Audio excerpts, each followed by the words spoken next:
Shalom Bapak Ibu Saudara kasih Tuhan. Kembali kita datang untuk beribadah kepada Tuhan. Biarlah pagi hari ini kita boleh membawa persembahan kita buat Tuhan, hidup kita buat Tuhan. Kita mengucap syukur bahwa hari ini kalau kita boleh ada semua karena anugerah Tuhan. Mari sebelum kita memulai ibadah kita mau satu dalam doa. Terima kasih Tuhan, kami mengucap syukur buat hari ini ya Bapak. Terima kasih buat hidup kami. Kami bersyukur karena kami boleh ditolong, diberkati, pemeliharaan Tuhan sempurna dalam hidup kami Tuhan. Dan saat ini Tuhan kami memberkati bangsa kami Indonesia Tuhan. Terima kasih Tuhan, kami menyerahkan bangsa kami ke dalam tangan-Mu Tuhan. Biar damai sejahtera Allah, sukacita Allah, keamanan itu turun atas bangsa kami ya Tuhan. Terima kasih Tuhan, terima kasih. Kami serahkan juga pemimpin bangsa kami Tuhan. Biarlah mereka boleh memerintah bangsa ini dengan takut akan Tuhan. Kami juga berdoa Tuhan bagi gembala pembina kami Bapak Niko dan keempat wakilnya, gembala rayon kami Bapak Yogi Tuhan dan kedua wakilnya. Kami juga berdoa Tuhan buat gembala kami Pak Abraham, Ibu Debbie serta anak-anak, dan juga Oma terkasih Tuhan, mantu, anak-anak semuanya dalam perlindungan-Mu Tuhan. Dimanapun mereka berada, Tuhan melindungi ya Bapak. Terima kasih Engkau yang memelihara kehidupan hamba-Mu ini ya Tuhan. Kami juga bawa jemaat Tuhan ke dalam tangan-Mu ya Bapak. Biar Tuhan terus memberkati, memelihara jemaat Eon Tuhan. Terima kasih Tuhan, terima kasih. Pagi hari ini kami datang membawa pujian penyembahan kami, ucapan syukur kami hanya ke dalam tangan-Mu. Di dalam nama Tuhan Yesus Kristus, haleluya. Amin. Terima kasih Tuhan. Haleluya. Ku naikkan syukur padamu Yesus. Ku sembah sujud kepadamu Tuhan. Di hadapan tata kemuliaan-Mu ku tinggikan, ku agungkan selamanya. Ku naikkan syukur padamu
firman-Mu Tuhan, hanya di dalam nama Tuhan Yesus Kristus.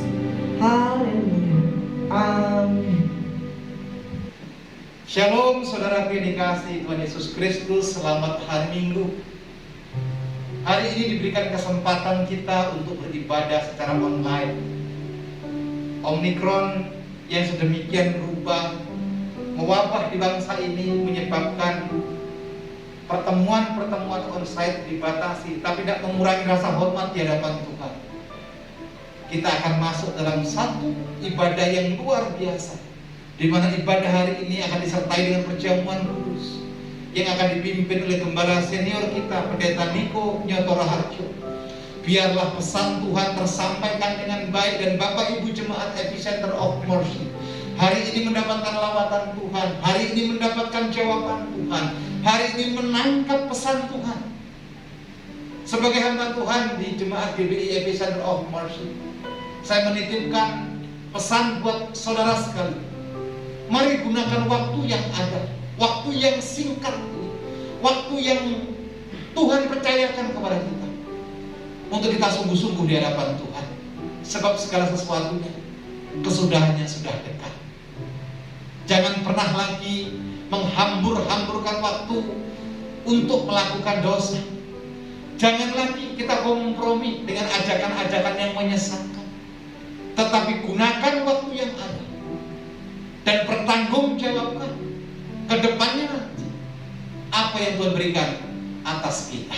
Satu renungan saya bacakan di Efesus pasal 5 ayat yang ke-16 berkata demikian, dan pergunakanlah waktu yang ada, karena hari-hari ini adalah jahat.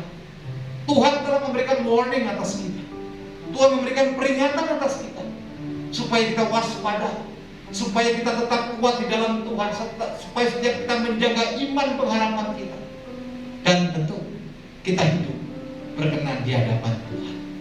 Persiapkan tubuh, jiwa, dan roh saudara, biar taburan firman Tuhan hari ini itu tertabur di hati yang subur, sehingga firman itu bertumbuh dan berbuah lebat. Yang nampak atas kita bukan kita lagi, tapi Yesus yang hidup atas hidup kita. Dan jangan lupa saudara persiapkan persembahan juga yang terbaik di hadapan Tuhan. Anda bisa transfer melalui rekening yang tertera di layar kaca Bapak Ibu saudara sekalian. Dan percayalah, apa yang engkau tabur dalam iman, engkau akan menuai secara luar biasa. Mari datang kepada Tuhan. Kita datang dengan hati yang pengucapan syukur dan penyerahan diri total di hadapan Tuhan. Kita berdoa. Bapa Allah yang baik, kami mengucap syukur kepadamu. Sekalipun situasi sedemikian rupa terjadi di luar kontrol kami, tapi kami mengucap syukur tetap engkau izinkan kami beribadah secara online. Kami mau duduk diam, kami mau mendengarkan pengajaran dan firman. Kami mau menerima teguran-teguran melalui sabda firman. Oleh firman kami akan dikuatkan, oleh firman kami akan diteguhkan, oleh firman kami akan mendapatkan jawaban-jawaban doa. Berkati hamba-Mu Bapak Pendeta Niko Nyoto Raharjo yang akan menyampaikan pesan Tuhan bagi kami semua. Dan bila pesan itu betul-betul hidup atas kehidupan kami. Dan berkati juga untuk kami boleh masuk dalam sakramen perjamuan kudus. Biar perjamuan yang kami terima sungguh-sungguh menjadi satu peringatan akan pengorbanan-Mu, akan apa yang Kau lakukan bagi kami, sehingga keselamatan Kau sediakan bagi kami. Di dalam nama Yesus kami siap masuk dalam ibadah yang luar biasa ini. Haleluya. Amin. Selamat beribadah. Tuhan Yesus memberkati.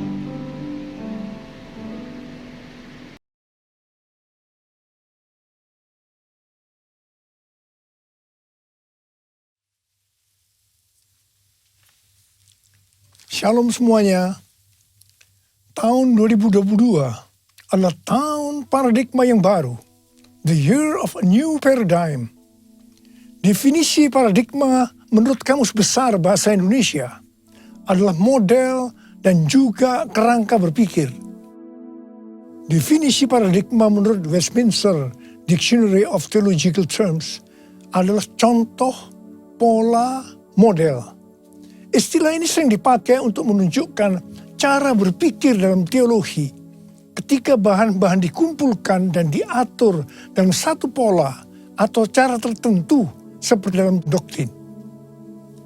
Tuhan Yesus memberikan ayat emas untuk tema ini, yaitu Yesaya 43 ayat 18 sampai dengan 21 dan Filipi 3 ayat 13 sampai dengan 14. Melalui ayat-ayat ini, Tuhan menuntun kita untuk memasuki tahun 2022 yang disebutkan sebagai tahun paradigma yang baru.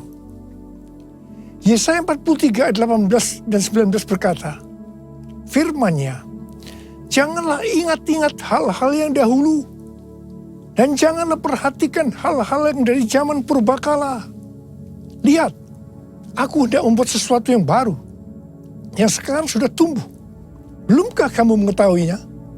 Ya, aku hendak membuat jalan di padang gurun, dan sungai-sungai di padang belantara. Kalau kita melihat ayat-ayat sebelumnya, maka di situ Tuhan mengingatkan kepada bangsa Israel bahwa dulu mereka ditolong dari kejaran Firaun beserta pasukannya dengan mengubur mereka di Laut Merah. Tetapi sekarang untuk membebaskan bangsa Israel dari Babel, Tuhan memakai cara yang lain yang tidak sama dengan yang dulu dia lakukan. Tuhan berkata, janganlah ingat-ingat hal-hal yang dahulu. Janganlah perhatikan hal-hal yang dari zaman purbakala. Sekarang Tuhan membuat sesuatu dengan cara membuat jalan di padang gurun dan sungai-sungai di padang belantara, yang merupakan sesuatu yang mustahil dilakukan oleh manusia di zaman itu. Tetapi bagi Tuhan tidak ada yang mustahil. Katakan amin. Inilah yang disebut dengan paradigma yang baru. Sekarang Tuhan berbicara kepada kita semua bahwa memasuki tahun 2022, Tuhan akan menolong dan membebaskan kita dari masalah-masalah yang terjadi dalam seluruh aspek kehidupan kita. Apakah itu sakit penyakit, keluarga, pelayanan, bisnis, sekolah, masa depan, dan lain-lain dengan cara yang baru atau paradigma yang baru. Kita akan mengalami seperti yang terdapat dalam 1 Korintus 2 ayat 9 yang berkata, tetapi seperti ada tertulis, apa yang tidak pernah dilihat oleh mata, dan tidak pernah didengar oleh telinga, dan yang tidak pernah timbul dalam hati manusia, semua yang disediakan Allah untuk mereka yang mengasihi Dia. Ada 3 hal yang harus diperhatikan dalam memasuki tahun paradigma yang baru ini. Yang pertama, paradigma adalah inisiatif dari Tuhan sendiri yang perlu diresponi oleh umatnya. Ada bagian yang Tuhan perbuat dan ada bagian yang umatnya yang harus lakukan. Yang kedua, bagian Tuhan yaitu membuat sesuatu yang baru. Yang ketiga, bagian umat Tuhan yaitu melihat, mengetahui, dan menerima yang Tuhan buat. Bagaimana supaya kita mempunyai pola pikir paradigma yang baru? Yaitu melalui firman Tuhan dan Roh Kudus. Bukan kebetulan, sebelum memasuki tahun 2022, maka tema tahun 2021 adalah tahun integritas. Jadi hanya orang yang berintegritas atau yang menjadi serupa dengan gambar Yesus yang akan bisa mengerti dan meresponi dengan benar paradigma yang baru ini. Karena itu, kita harus melakukan seperti yang tertulis dalam 1 Yohanes 2 ayat 6. Bahwa kita yang percaya kepada Tuhan Yesus harus hidup sama seperti Kristus telah hidup. Karena kita telah hidup sama seperti Kristus telah hidup, maka kita akan menjadi serupa dengan gambarnya. Ku mau sepertimu Yesus, disempurnakan selalu dalam setiap jalanku, memuliakan namamu, memuliakan namamu.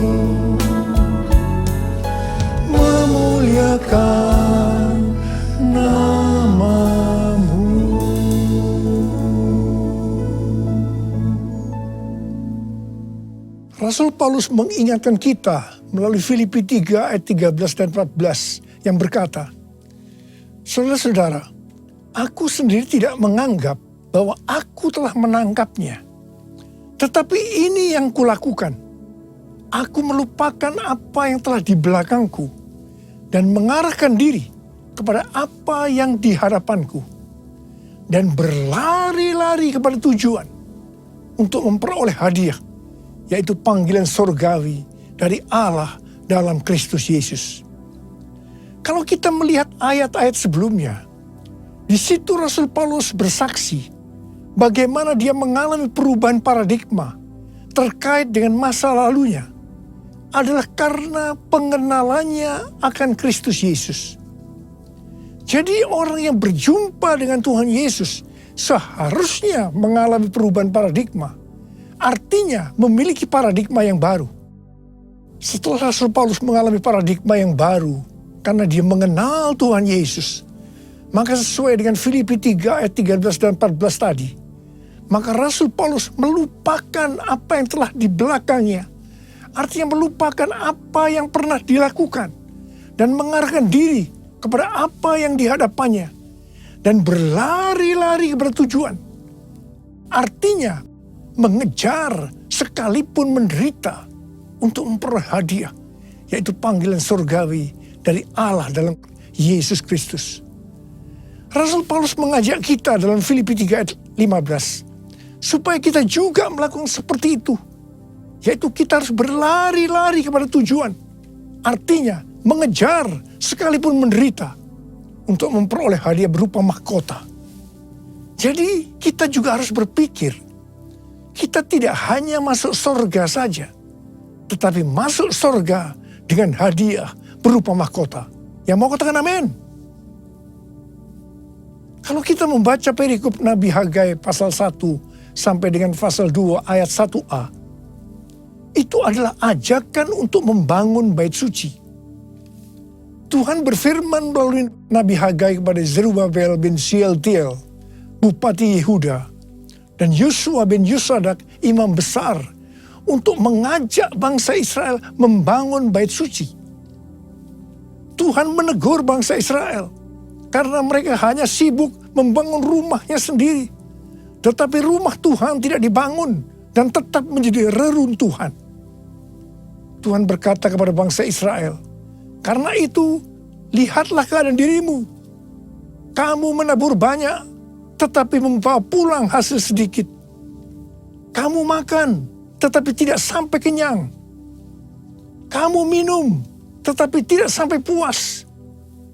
Kamu mendapat upah, tetapi tidak pernah cukup. Karena seperti ditaruh dalam pundi-pundi yang berlubang. Yang artinya, kemungkinan banyak pengeluaran yang tidak terduga, seperti sakit, dicuri, ditipu, dirampok, dan lain-lain. Teguran yang sama sekarang Tuhan berikan juga kepada kita. Karena hari-hari ini banyak di antara kita yang sibuk membangun keperluan-keperluan kita secara jasmani. Sedangkan manusia rohani kita tidak dibangun, tidak diperhatikan. Pertanyaannya, bagaimana dengan keadaan saudara? Apakah sama dengan bangsa Israel pada waktu itu? Tuhan berkata kepada bangsa Israel bahwa kalau mereka membangun rumah Tuhan, maka mereka akan diberkati baik secara jasmani maupun rohani. Demikian juga Tuhan berbicara kepada kita. Kalau kita membangun manusia rohani kita, sehingga akan menjadi serupa dengan gambar Yesus, maka Tuhan akan mencurahkan berkat secara jasmani dan rohani. Jadikan aku bait suci-Mu yang kudus dan yang tiada bercela. Jadikan aku mesbah doa-Mu bagi keselamatan bangsaku, bagi keselamatan bangsaku, bagi keselamatan bangsaku.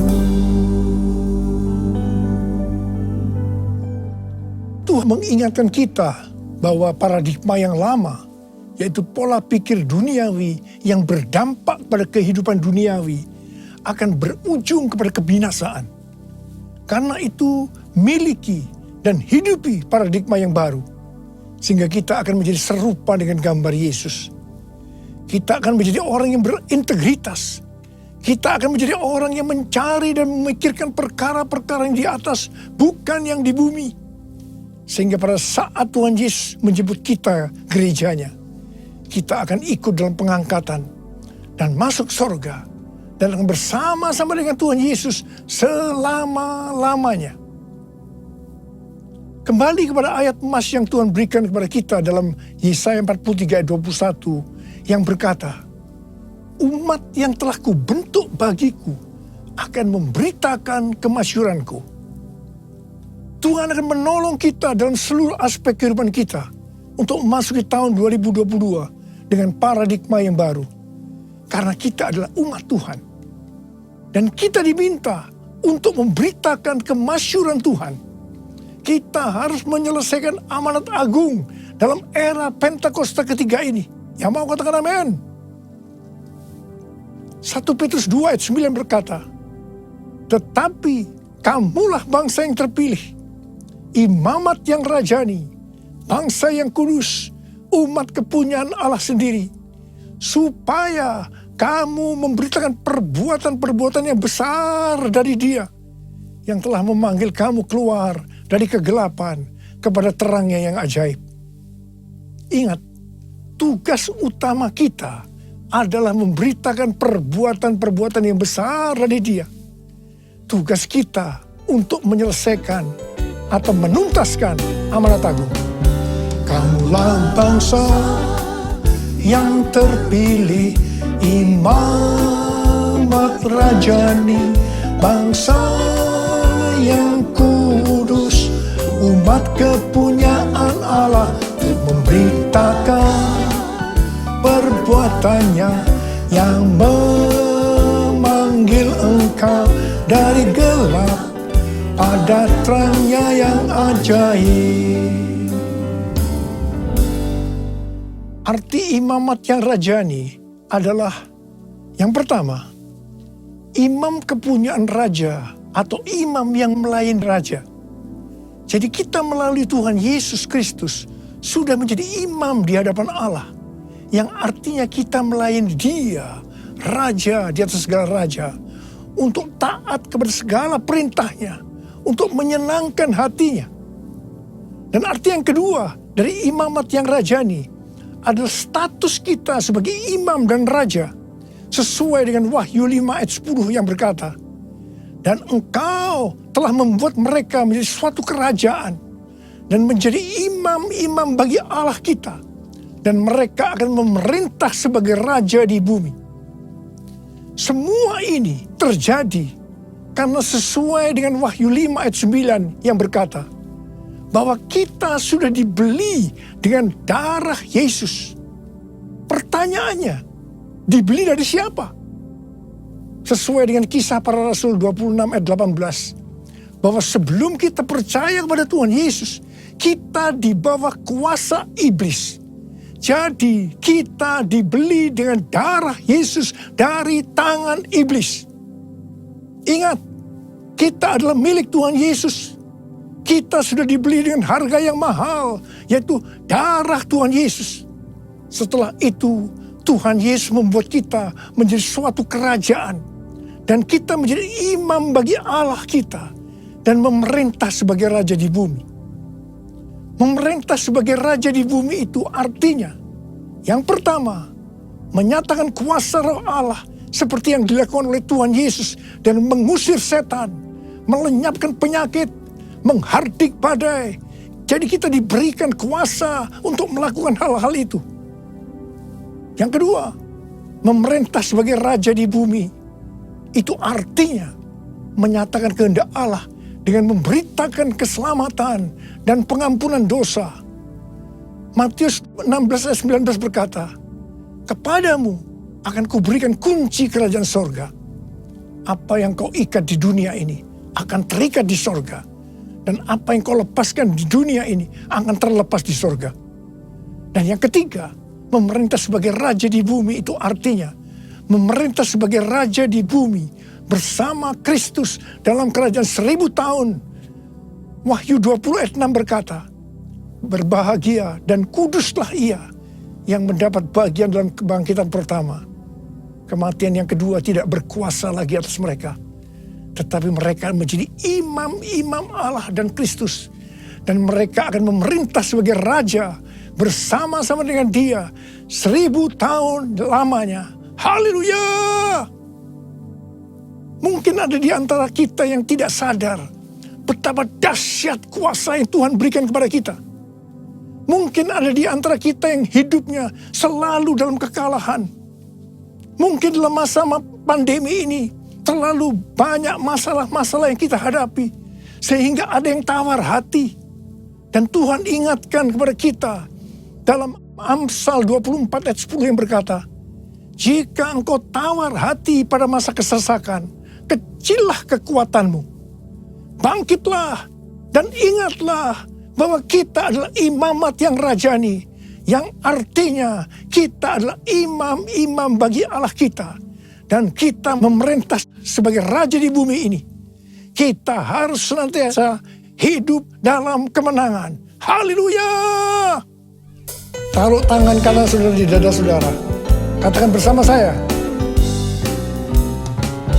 Akulah bangsa yang terpilih, imamat rajani, bangsa yang kudus, umat kepunyaan Allah, untuk memberitakan perbuatannya yang memanggil aku dari gelap pada terangnya yang ajaib. Haleluya! Memasuki tahun 2022, saya katakan bahwa persembahan sulung adalah paradigma yang baru untuk memberkati umatnya, yaitu saudara dan saya. Kalau saudara percaya, katakan amin. Amsal 3 ayat 9 dan 10 berkata, muliakanlah Tuhan dengan hartamu dan dengan hasil pertama dari segala penghasilanmu. Maka lumbung-lumbungmu akan diisi penuh sampai melimpah, limpah, limpah. Dan bejana pemerahanmu akan meluap dengan air buah anggurnya. Persembahan sulung untuk tahun 2022 adalah seluruh penghasilan yang didapatkan pada bulan Januari 2022 dan diberikan pada bulan Februari tahun 2022. Dan ini sudah kita lakukan lebih dari 10 tahun. Persembahan sulung adalah hasil pertama yang merupakan hasil terbaik secara kualitas dan kuantitas. Hasil pertama dari gaji kita, bukan sisa-sisa. Ini merupakan referensi dari catatan Amsal 3 ayat 9 dan 10 dari The Apologetics Study Bible dan catatan Alkitab Penuntun Hidup Berkelimpahan seri Life Application Study Bible versi Injili. Dalam Alkitab, Tuhan Yesus sendiri yang menyinggung tentang memberikan persembahan dari seluruh penghasilan dari seorang janda miskin dalam Markus 12 ayat 41 sampai 44. Di sini Tuhan Yesus berkata kepada murid-muridnya, aku berkata kepadamu, sesungguhnya janda miskin ini memberi lebih banyak daripada semua orang yang memasukkan uang ke dalam peti persembahan. Sebab mereka semua memberi dari kelimpahannya. Tetapi janda ini memberi dari kekurangannya. Semua yang ada padanya, yaitu seluruh nafkahnya. Di sini Tuhan Yesus tidak melihat besarnya jumlah persembahan. Tetapi melihat berapa persen dari penghasilan yang dipersembahkannya. Janda miskin ini justru memberikan seluruh penghasilannya. Persembahan ini adalah persembahan yang terbaik. Tuhan Yesus memberikan yang terbaik kepada kita, yaitu nyawanya. Karena itu, kita harus memberikan persembahan yang terbaik buat Tuhan Yesus. Memang, Persembahan sulung ini bukan satu paksaan, tetapi merupakan ekspresi ucapan syukur atas kasih, berkat, penyertaan, dan pertolongan Tuhan. Akhirnya, uraian ini saya tutup dengan Amsal 11 ayat 24 dan 25 yang berkata, ada yang menyebar harta, tetapi bertambah kaya. Ada yang menghemat secara luar biasa, namun selalu berkekurangan. Siapa banyak memberi berkat, akan diberi kelimpahan. Siapa memberi minum, ia sendiri akan diberi minum. Saya berdoa agar setiap kita bisa memahami dan menghidupi paradigma yang baru. Mari saya ajak saudara untuk mengangkat tangan kita, dan kita nyanyikan lagu ini bersama-sama. Aku percaya berkat-Mu atasku melimpah, kebajikan, kemurahan selalu mengikutiku. Ku puji, ku sembah Kau Tuhan. Aku percaya Tuhan. Aku percaya berkat-Mu atasku melimpah, kebajikan, kemurahan selalu mengikutiku. Ku puji, ku sembah Kau Tuhan. Ku puji, ku sembah Kau Tuhan. Ku puji, ku sembah Kau Yesus. Uriala shalala kana mata kara bara bara bara bara bara bara. Uriala bara bara bara bara bara bara bara bara. Uriala bara bara. Uriala bara bara bara bara bara bara bara bara bara. Ya Tuhan, ya Tuhan, kami memasuki tahun paradigma yang baru. Tuntun kami semua Tuhan, tuntun kami untuk bisa memahami dan menghidupi paradigma yang baru itu Tuhan. Berkat-Mu melimpah buat anak-anak-Mu, kami percaya Tuhan. Kami terima berkat-Mu, kami terima berkat-Mu, terima berkat Tuhan saat ini. Terima. Oh, rala-bala-bala-bala. Oh, rala-bala-bala, terima kasih Tuhan. Ku puji, ku sembah Kau Tuhan. Ku puji, ku sembah Kau Tuhan. Ku puji, ku sembah Kau Yesus.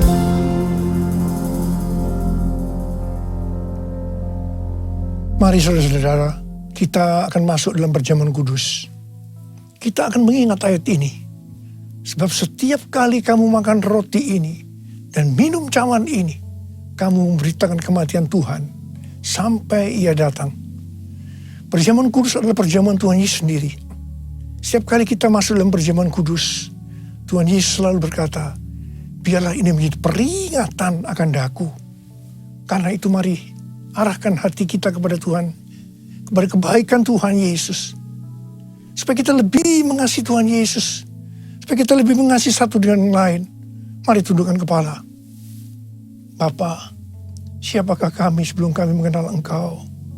Kami semua orang berdosa. Upah dosa adalah maut, mati. Tapi Engkau yang tidak berdosa telah dijadikan dosa oleh karena kami.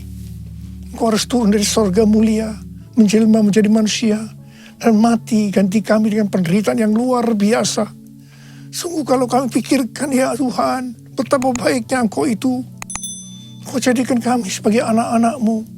Engkau tuntun, Engkau bela, Engkau lindungi, Engkau berkati kami. Engkau sembuhkan kami.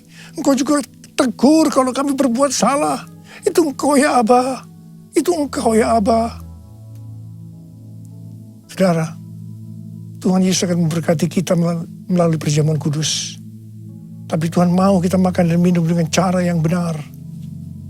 Mari, setiap kita introspeksi. Lihat keadaan diri masing-masing. Jangan menyimpan dosa.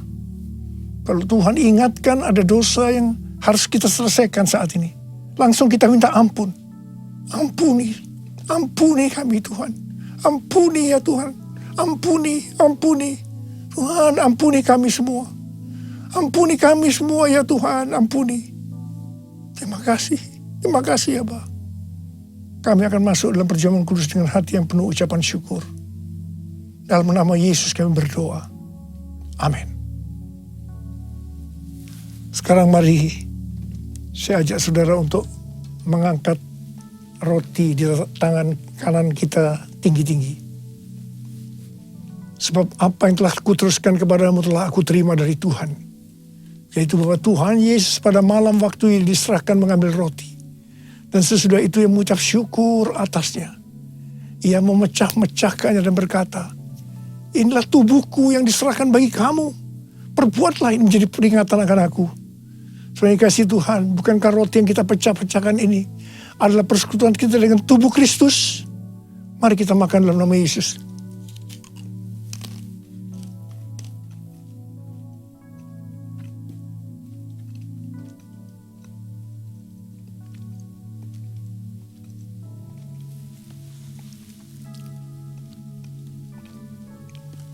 Angkat cawan di tangan kanan kita tinggi-tinggi. Demikian juga ia mengambil cawan sesudah makan. Lalu berkata, cawan ini adalah perjanjian baru yang dimeteraikan oleh darahku.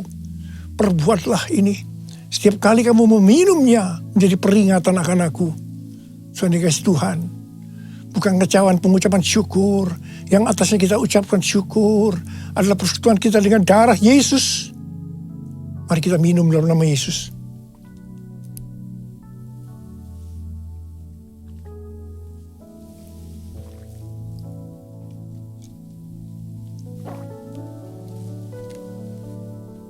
Mari kita angkat tangan kita, ucapkan syukur. Dengan suara, jangan diam. Ucapkan terima kasih, ucapkan syukur. Ya Tuhan, terima kasih.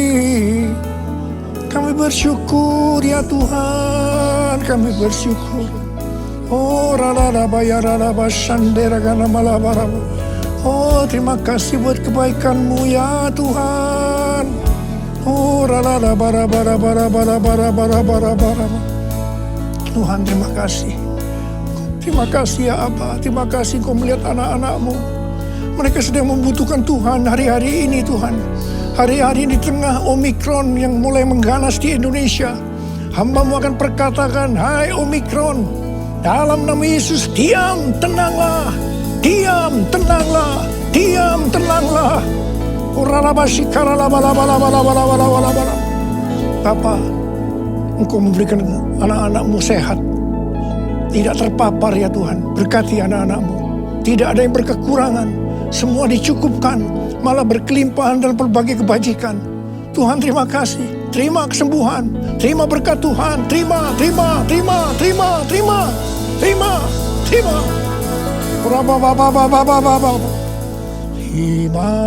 kasih Yesusku. Terima kasih Yesusku. Puji syukur hanya bagi Tuhanku.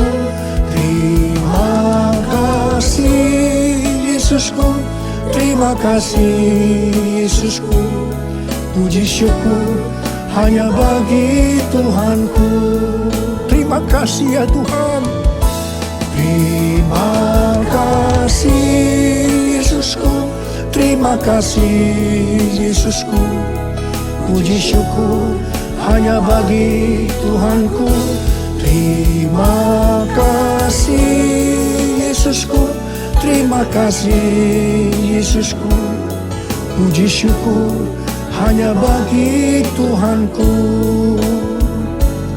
Puji syukur hanya bagi Tuhanku. Puji syukur hanya bagi Tuhanku.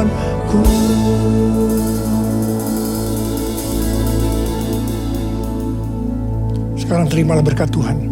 Kasih karunia berlimpah-limpah daripada Allah Bapa dalam Anak yang tunggal Yesus Kristus. persekutuan yang manis dengan Roh Kudus menyertai saudara sekalian mulai hari ini. Sampai Tuhan Yesus datang menjemput kita di awan-awan dan bahkan sampai selama-lamanya. Yang percaya bersama-sama katakan, amin. Waktunya kita memberikan persembahan adalah satu sukacita ketika kita diizinkan Tuhan untuk membawa persembahan kita di hadapan Tuhan. Sebab kita sadar segala sesuatu yang kita punya, segala sesuatu yang kita dapat berasal daripada Tuhan. Dan hari ini adalah persembahan misi untuk memberitakan Injil, bahkan untuk pelayanan bagi mereka yang tidak terlayani. Hari ini dengan sukacita kita bawa persembahan kita, mungkin persembahan persepuluhan, persembahan umum, diakonia, terutama misi. Kita bawa dengan sikap hati dan sikap tubuh yang benar. Nama Tuhan dipermuliakan. Kita bawa persembahan kita. Kita berdoa. Bapa Allah yang baik, kami mengucap syukur dan terima kasih yang luar biasa di hadapan-Mu buat berkat kelimpahan yang terus menyatakan atas kami. Pemeliharaan-Mu sempurna. Engkau tidak pernah membiarkan kami meminta-minta. Olehnya dengan sikap hati pula yang benar di hadapan-Mu kami bawa persembahan kami. Kami bawa ke rumah-Mu Tuhan. Terima ya Bapa, supaya persembahan ini menyenangkan hati-Mu. Sebab kami menyadari segala sesuatunya berasal daripada Tuhan. Di dalam nama Tuhan Yesus Kristus, persembahan ini kami dedikasikan untuk hormat dan kemuliaan nama Tuhan. Kami berdoa dan mengucap syukur.